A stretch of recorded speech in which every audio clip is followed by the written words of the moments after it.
அண்மை செய்திகளை பார்த்து வருகிறோம். புதுக்கோட்டை மாவட்டம் மணப்பட்டியில் பெண் எஸ்ஐ வீட்டில் புகுந்து 10 சவரன் நகையை கொள்ளையடித்த விவகாரத்தால் அந்த பகுதியில் பரபரப்பு நிலவுகிறது.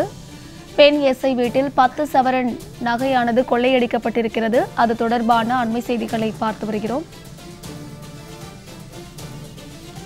பெண் எஸ்ஐ வீட்டில் தற்போது 10 சவரன் நகையானது கொள்ளையடிக்கப்பட்டிருக்கிறது. 2 தினங்கள் ஆகியும் முகமூடி கொள்ளையர்கள் குறித்து துப்பு துலங்க முடியாமல் காவல்துறையினர் திணறி வருகிறார்கள்.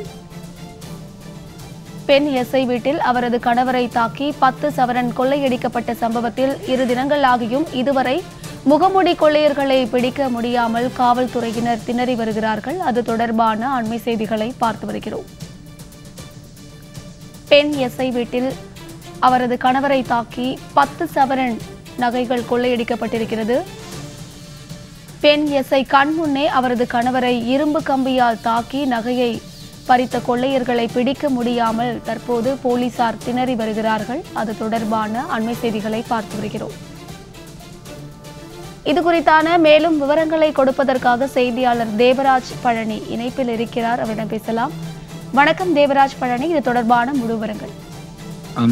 புதுக்கோட்டையில் உதவி காவல் ஆய்வாளர் வீட்டில் நடைபெற்ற திருட்டு சம்பவத்தில் மாவட்ட காவல் கண்காணிப்பாளர் 2 தனிப்படைகள் அமைக்கப்பட்டு இதுநாள் வரை கொள்ளையர்களை தேடுவதில் பெரும் திணறல் ஏற்பட்டு வருகின்றது. அதாவது புதுக்கோட்டை அருகே மணப்பட்டி சாலையில் குடியிருந்து வருபவர் திருமயம் அனைத்து மகளிர் காவல் நிலையத்தில் பணிபுரியும் உதவி காவல் ஆய்வாளர் சுமையா பானு, இவரது கணவர் நாகசுந்தரம் திருமயம் பெல் நிறுவனத்தில் பணியாற்றி வருகிறார். இவர்கள் இருவரும் ஆந்திரா சென்றுவிட்டு இரவு வீடு திரும்பியுள்ளனர். அப்போது நள்ளிரவில் இவர்களது வீட்டின் பின்பக்கம் கதவை உடைத்து உள்ளே நுழைந்த 4 நபர்கள் மர்ம நபர்கள் உதவி காவல் ஆய்வாளர் சுமையா பானு மற்றும் அவரது கணவரான நாகசுந்தரத்தை இரும்பு கம்பியால் தாக்கி இருவரிடம் இருந்து 10 சவரன் நகையை கலட்டி கொடுக்க சொல்லி அதனை எடுத்து தப்பி சென்றுள்ளனர்.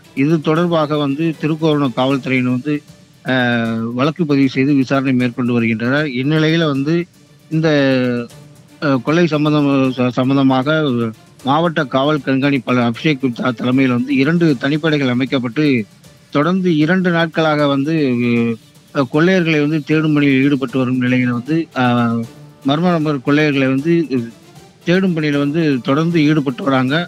ஆனால் 2 நாட்கள் ஆகியும் காவல்துறையினர் கொள்ளையர்களை கண்டுபிடிக்க முடியாமல் பெரும் திணறபடியே வருகின்றனர். இதனால் பொதுமக்கள் மத்தியிலே பரபரப்பு ஏற்பட்டுள்ளது. அமிர்த்,